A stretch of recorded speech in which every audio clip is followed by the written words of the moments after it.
Yes, thank you very much for the very kind invitation. It's a great honor for me to be able to speak at the 5th anniversary of the AI Institute, after also that colleagues have visited DFKI last year.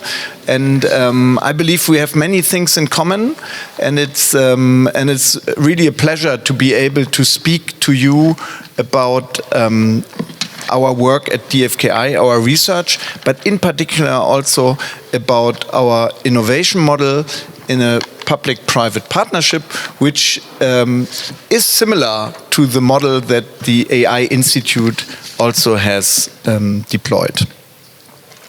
So, what do I mean by a public-private partnership?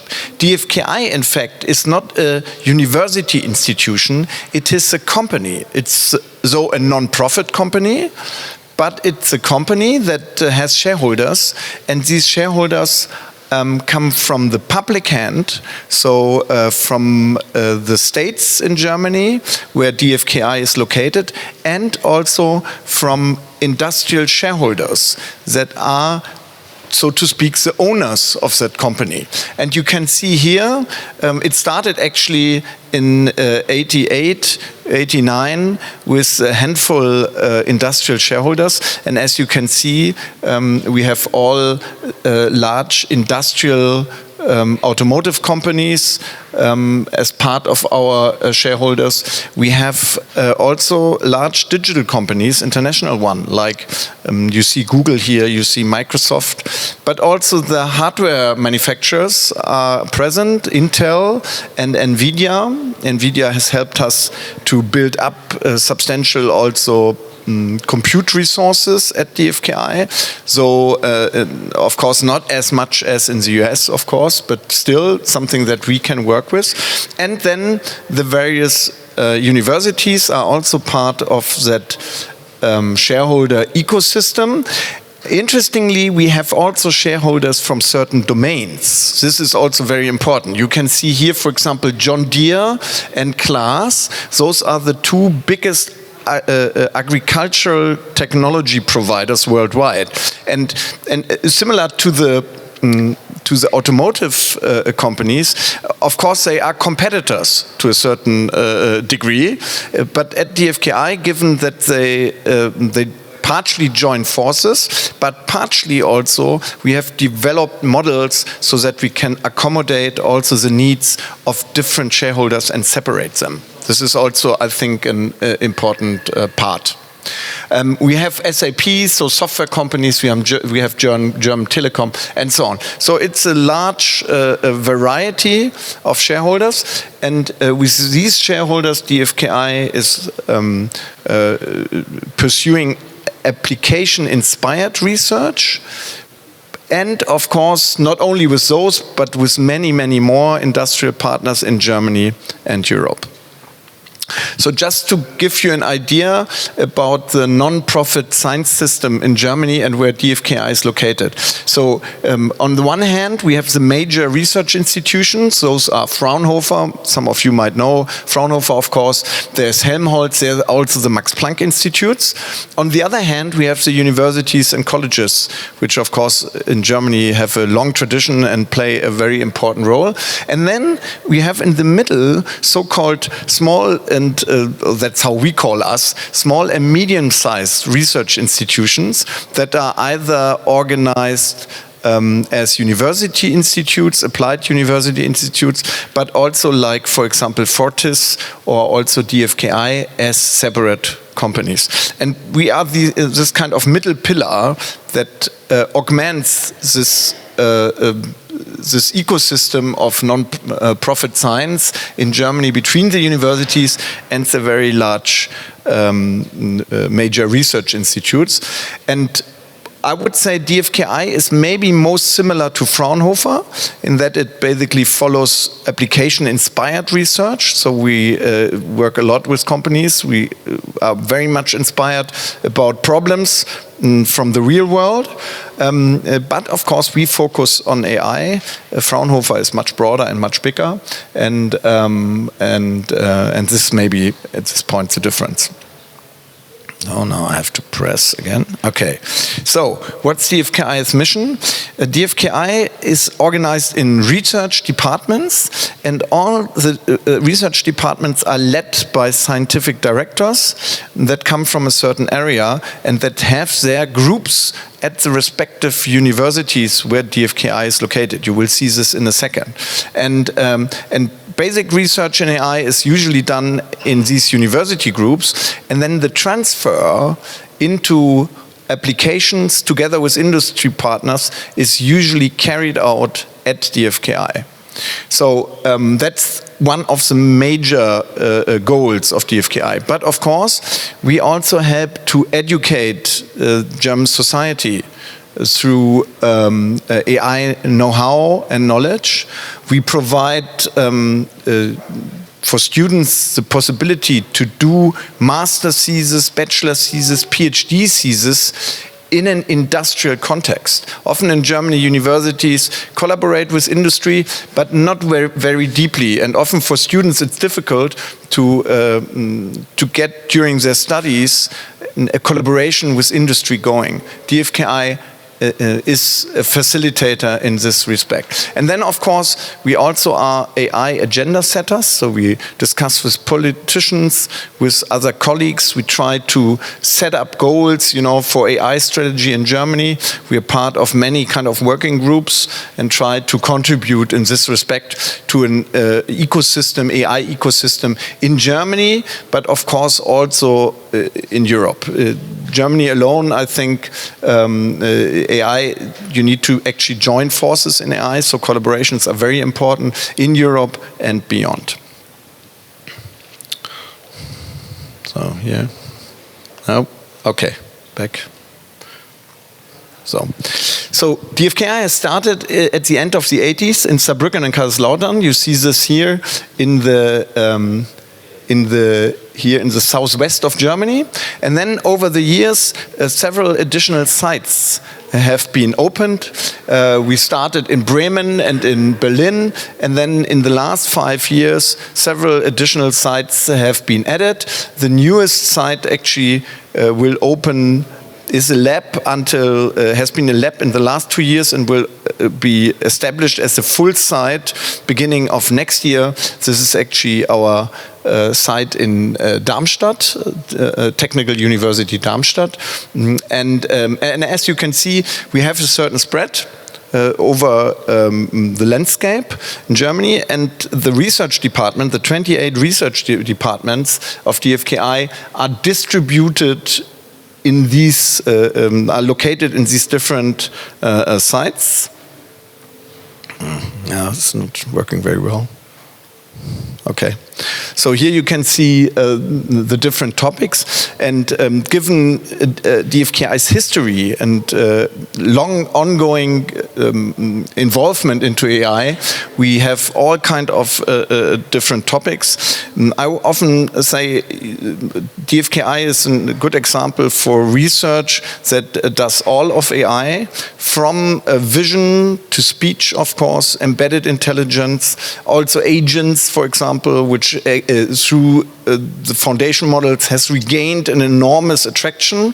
The whole field of AI agents, which I would say has been a very established field in the past, is kind of has been rediscovered in recent years, in particular when it comes to instantiations of large language models. We have departments that look at the close collaboration between humans and AI systems, so very similar for what you're doing here at the AI Institute. And we have a couple of research departments that are very focused on specific topics, for example, on education or on medical applications in AI, or also on the foundations for AI systems, because this again is a topic that I believe is very, very relevant. It concerns actually the integration of different AI techniques into systems that deliver certain solutions which can be guaranteed and thus which can be trusted. And we will hear about this, I guess, later also. I think this is one of the big challenges of AI nowadays. DFKI is international, has a very international employee stock. So it's over 1,600 employees. This, of course, counts also all student assistants, since we are located at universities. Of course, the students early on are often part of the research and do much of the research. But as you can see, we try also to keep the amount of administration rather low. This is also something, given that we are mainly financed through projects, this is something that is very relevant to us. DFKI acts as a career accelerator, so usually PhD students, researchers stay for 4 to 5 years. This is usually what it takes for a PhD in Germany, at least in engineering and in computer science. We try to increase, this is important, the amount of females among our employees. We are currently at roughly 30%. This is not too bad actually for computer science in Germany. This is usually a little bit lower, but there's still some leeway there that we have to basically achieve. And finally, given that DFKI has been around for 36 years, 37 years now, we have, of course, many alumni. Over 3,000 employees overall have left DFKI and pursued their careers in industry and also academia. Next, okay. DFKI, given these 28 research departments, they contribute to 4 major research fields. And you can see those here. One field is trusted AI and neuro-explicit models. This is actually, in particular, the combination, as I mentioned, of different AI techniques to combine established knowledge engineering techniques with statistical techniques, like, for example, deep neural networks. We have one area, humans in the loop. This concerns all kind of collaborations between human and AI systems, including, of course, also human-robot collaboration or robot-human team collaboration. We also have a couple of research departments that look at new AI computing paradigms, like neuromorphic computing, for example, or quantum computing and AI, which we have actually started to work in that area 15 years ago, the first publications. And finally, this is in particular relevant for our societal mission, is to work on responsible and socially beneficial AI systems. DFKI has own kind of competence center called DFKI for Planet, which has been organized by the employees themselves and receives funding actually from the central unit, which looks at all kind of different topics related to AI and the sustainable development goals. This has gained lots of momentum, and I think also is very relevant. And so this topic, the 4th topic, has been added actually to our strategic research field. Overall, this creates an ecosystem. We spin off transfer labs, but also transfer through heads, and of course also through teaching in AI. So DFKI has started to provide AI-related content on a university level when there were no AI study programs at all at that time. And still in Germany at least, of course there are more and more AI study programs appearing. It's still not as that every university has an AI study program. So I think this is again an important and relevant asset that DFKI brings to the table in the respective ecosystems of the universities where we are located. Here you can see a little bit the DFKI innovation cycle. So on the left hand, you see the knowledge-oriented basic research, which takes place at universities, in research groups, and so on. On the right-hand side, you have the marketing of applications and products, and DFKI acts in the middle. We try to do, on the one hand, application-oriented or inspired basic research. Those are often projects that are funded by the ministry or even also by large companies. We do applied research and development together with industrial partners, and we also help industrial partners to transfer the results into their own products.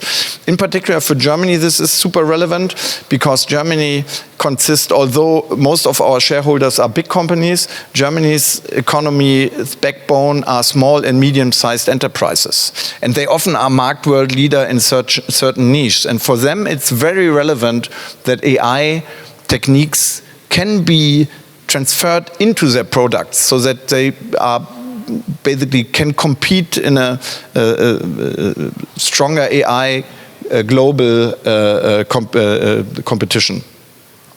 So, and DFKI does all these kind of three roles, often in certain variations, and also depending, of course, on the needs of the industry partner with more and less effort. Yeah, what do? We do research demonstrators, we do pre-development until we reach a prototype phase, but we do also develop product functions. Yeah? We don't do much servicing, we have partners for that. It's always a question, you know, how much really of servicing can you do for a product, you know, for a product ecosystem. But this is something we do. We have large test and demonstration centers that we can make available for industry. And finally, we help also when it comes to integration and partially also to marketing and distribution. This is not our main focus, but it's something we can support companies when it comes to AI-related products. And of course, we help deploy AI in many different applications. So in Bremen, for example, we have a special robotics unit that looks in particular at robotics in space and robotics in underwater. So all areas where humans usually cannot easily, is not easily accessible to humans.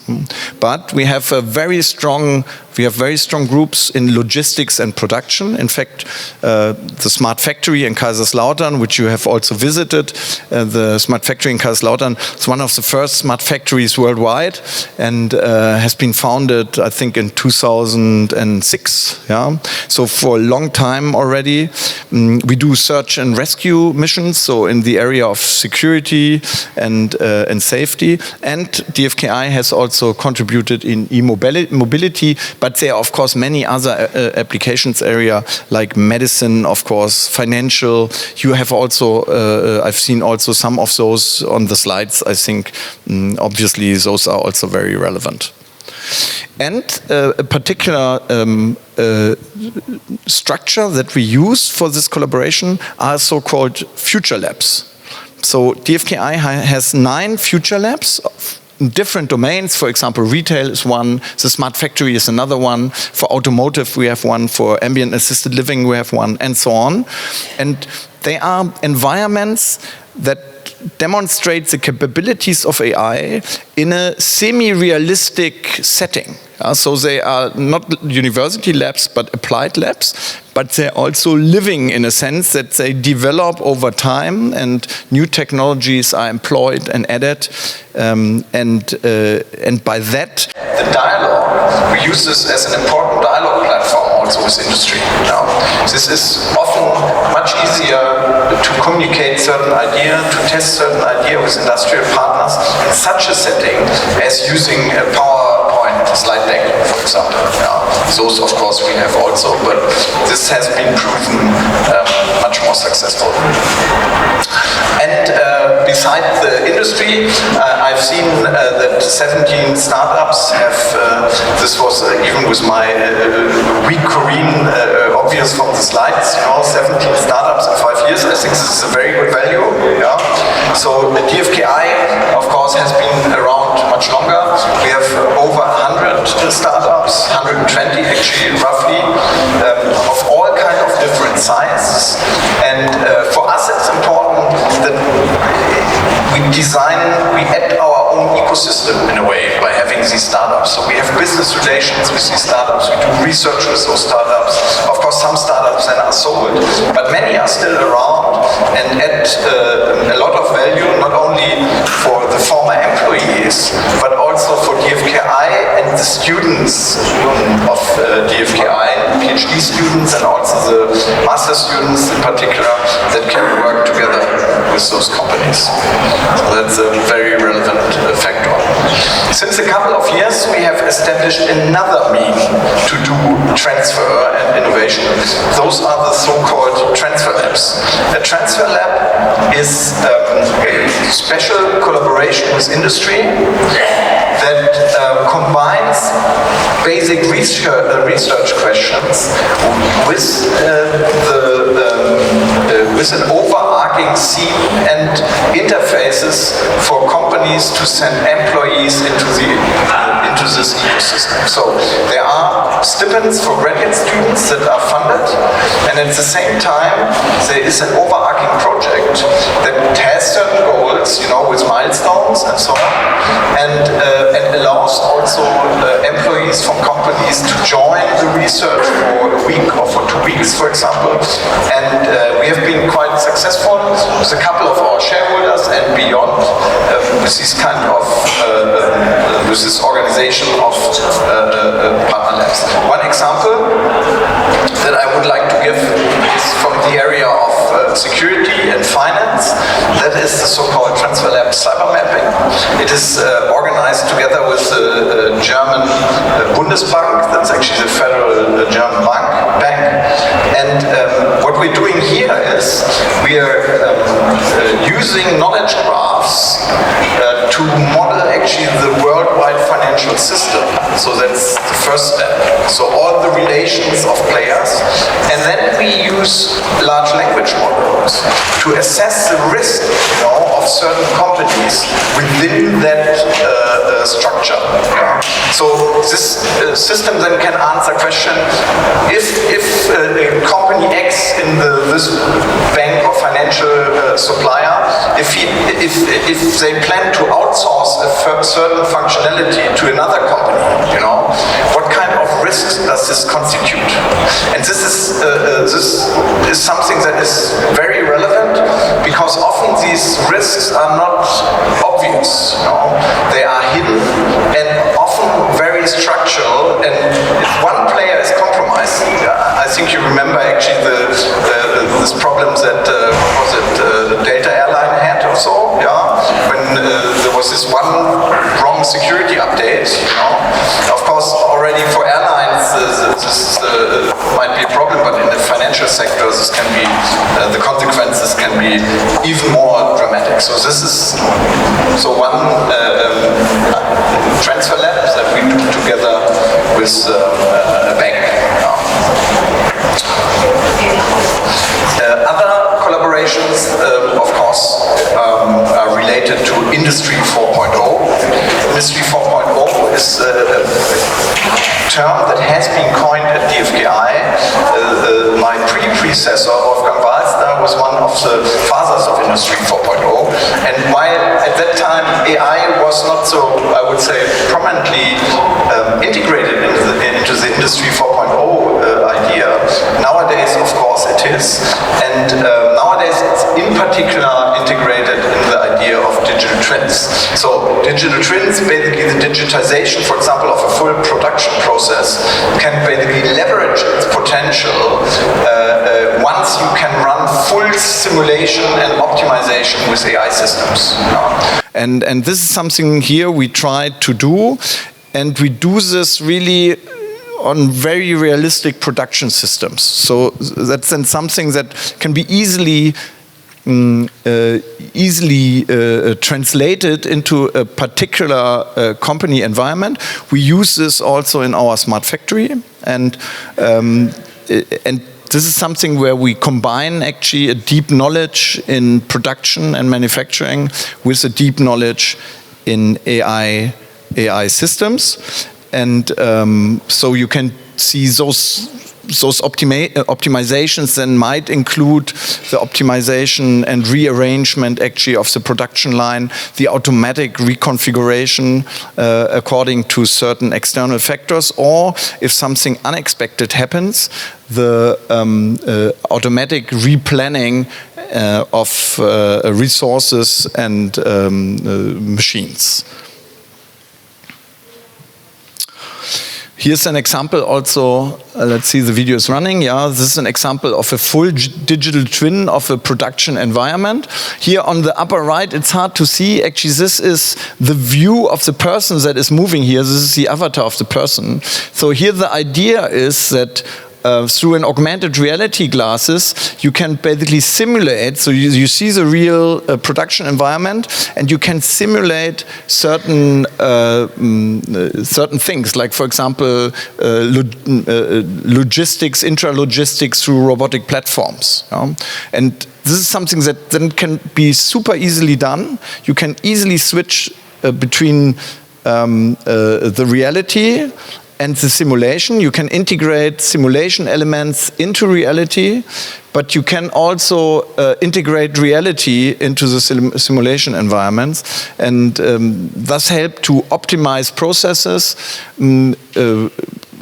We also use this, for example, to make sure that safety requirements are fully met, for example. This is also, since we have a full digital twin of all assets and all persons in a production environment, this is something that can also easily be done. And by the way, here you see different kind of, this is of course a production lab. That's one of the human-robot collaboration lab, where we have many different robot components, and also humans interact with each other and with, of course, the robots. We had also a couple of collaborations with Korea.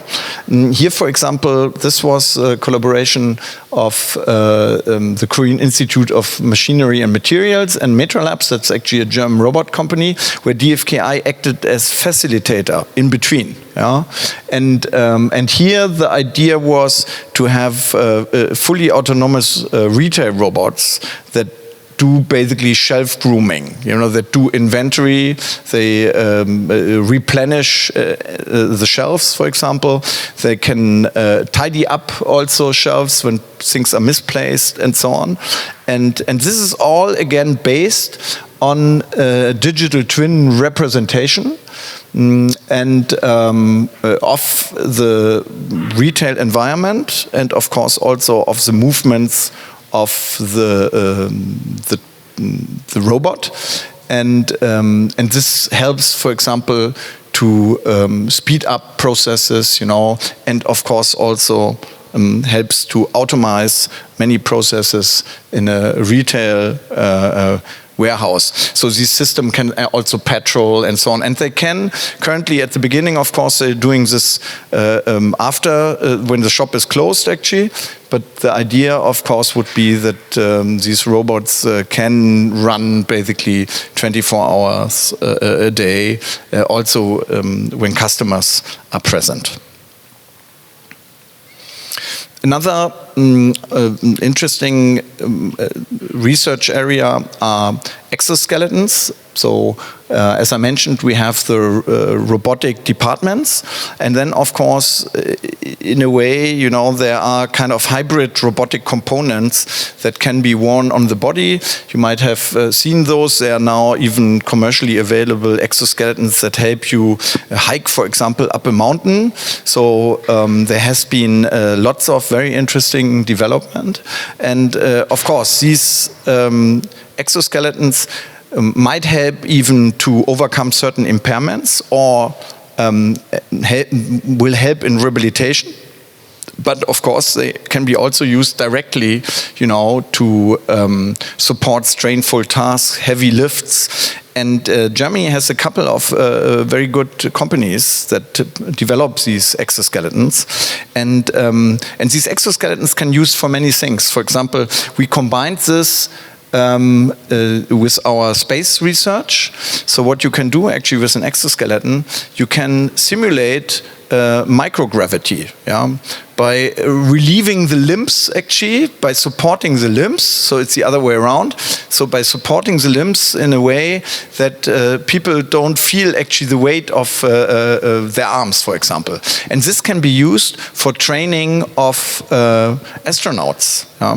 And the team from Elsa Kirchners, one of the group leaders from DFKI, they had the chance to test this in zero gravity through these kind of special flights that they have, And what they did is actually they did full experiments. You see this, I think this is an Airbus, a large Airbus that does these kind of hyperbolic flights, And then you experience these kind of zero gravity at certain points. And what they did is they did kind of controlled experiments where they could show that people that have trained before with these exoskeleton under gravity, under full gravity, where much more learned tasks in zero gravity much more easier.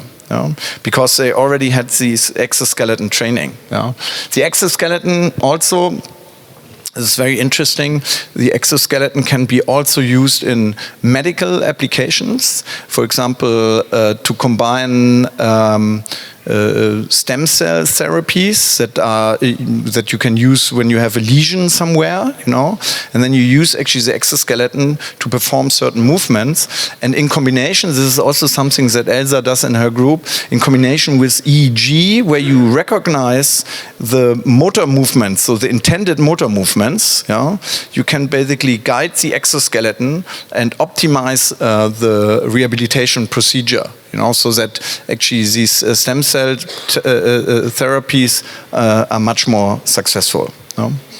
So this is also something funded. You can see this funded by the German Ministry for Economics and Climate Change. And also DLR, so the German Space Agency. And then another logistics project for retail. This is actually a collaboration with Globus. Globus has for a long time funded DFKI for all kind of different retail-related projects. In particular in Germany, I don't know about Korea. Germany has some of these mega supermarkets that are very, very large with hundreds of thousands of articles, and they have very particular challenges in terms of logistics. Of course, they're different than these kind of small convenience stores. They have these huge challenges of logistics, but both for themselves, but also for their customers. The customers can find the products, and we help them actually to combine digital technology, logistics in the retail domain. So in this case, we have proactive assistants that help both customers as well as employees in a very large supermarket and warehouse. So here you can see the project consortium, and this again is something that I would like also to stress, because here in order to realize these projects you need many different kind of disciplines. You need a very strong track record in engineering. I believe this strongly. Having an AI system, having a foundation model is not enough to basically provide substantial solutions. Had to be integrated into partially common approaches, partially innovative approaches that modify the AI core and different components, sensor components and so on. And this is something where I strongly believe we need also strong partners. In this case here with Kim, this was of course a very strong hardware partner. But often it can also, it depends of course on the application domain, what kind of partner is needed. But this again is something that is very important and plays also a very important role within the DFKI cosmos. Yeah, we even signed a memorandum of understanding with Kim, and my plan is, and therefore I was very grateful for this invitation. My plan is also to extend the partnership between the AI institutes, you know, to find new ways of collaboration, you know, and also motivate politics actually to fund actually German and Korean initiatives, you know, and I've seen many kind of similarities, and I'm really looking forward. So this is actually the, so on the right you can see Helmut Ditzer, that's our CFO. And finally, I would like to also mention this somehow related to the fourth strategic research fields that you've seen, responsible and socially beneficial AI. This touches all the area of ethics. I strongly believe that ethics within AI and also computer science is very important.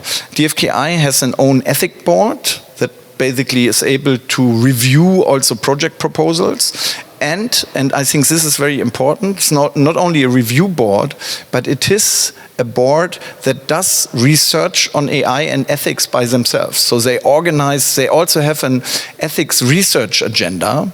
So they basically are part of